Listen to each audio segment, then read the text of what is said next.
అండి, నేను మీ కాకినాడ కుట్టి ఫ్రమ్ జపాన్. మనం లాస్ట్ వీడియోలో మెట్రో ప్రాసెస్ ఎట్లా ఉంటుందో చూసాం కదండి. సో ఈ వీడియోలో మెట్రో కార్డ్ ఎట్లా రీఛార్జ్ చేసుకోవాలో చూసేద్దాం, వచ్చేయండి.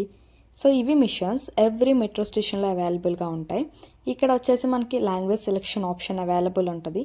మన నచ్చిన లాంగ్వేజ్ చూస్ చేసుకున్న తర్వాత charge history or ticket purchasing 2 options ఉంటాయి. మనం ఛార్జ్ చేద్దాం అనుకుంటున్నాం కాబట్టి ఛార్జ్ హిస్టరీ సెలెక్ట్ చేసుకొని కార్డ్ అక్కడ రీప్లేస్ చేయాలి. ప్లేస్ చేసిన కార్డు మనకి ఆప్షన్ ఉంటుంది ఛార్జ్ విత్ క్యాష్. సో దాన్ని నెక్స్ట్ క్లిక్ చేసి మనకు డిజైర్డ్ అమౌంట్ క్లిక్ చేసుకున్న తర్వాత అగైన్ ఇక్కడ మనకు 2 ఆప్షన్స్ ఉంటాయి, charge with receipt or charge without receipt. మనకు నచ్చిన ఆప్షన్ సెలెక్ట్ చేసుకోవచ్చు.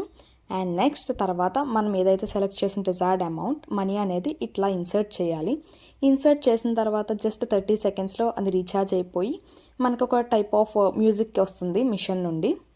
And next at the same time మనకి రిసిప్ట్ కూడా బయటకు వచ్చేస్తుంది. అక్కడ నుండి మన కార్డ్ అనేది మనం తీసేయచ్చు.